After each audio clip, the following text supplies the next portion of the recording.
21 જૂન એટલે વિશ્વ યોગ દિવસ। આ વિશ્વ યોગ દિવસની ઉજવણી વિશ્વભરમાં થઈ રહી છે, ત્યારે રાજકોટમાં પણ મહિલાઓ દ્વારા પાણીની અંદર અનોખા યોગ કરવામાં આવ્યા હતા। મહિલાઓએ પાણીની અંદર જ અલગ અલગ યોગ કર્યા હતા। 18 વર્ષની યુવતીથી માંડીને 65 વર્ષના વૃદ્ધાઓ એક્વા યોગમાં ભાગ લઈને યોગ દિવસની ઉજવણી કરી હતી। જમીન ઉપર યોગ કરવામાં અને પાણીમાં યોગ કરવામાં ઘણા ફરક આવે છે।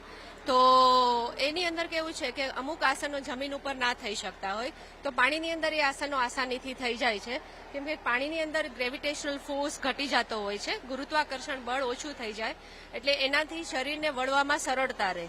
એ સિવાય મોટી ઉંમરના લોકો છે, કમરના દુખાવાવાળા કે પગના દુખાવાવાળા, ઘૂંટણના દુખાવાવાળા લોકો પાણીની અંદર કરવાથી એ લોકોના શરીરમાં નુકસાન નથી થતું અને ખૂબ સારી રીતે યોગ કરી શકે છે। હું દરરોજ એક્વા યોગા કરું જ છું।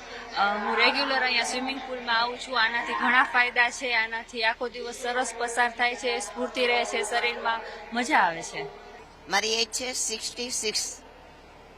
એક્વા યોગા એટલે શું? એક્વા યોગા એટલે પાણીમાં કરતા યોગા। આપણે ફ્લોર ઉપર તો કાયમ કરી શકીએ છીએ, પણ આની અંદર કરવા બહુ જ ડિફિકલ્ટ છે।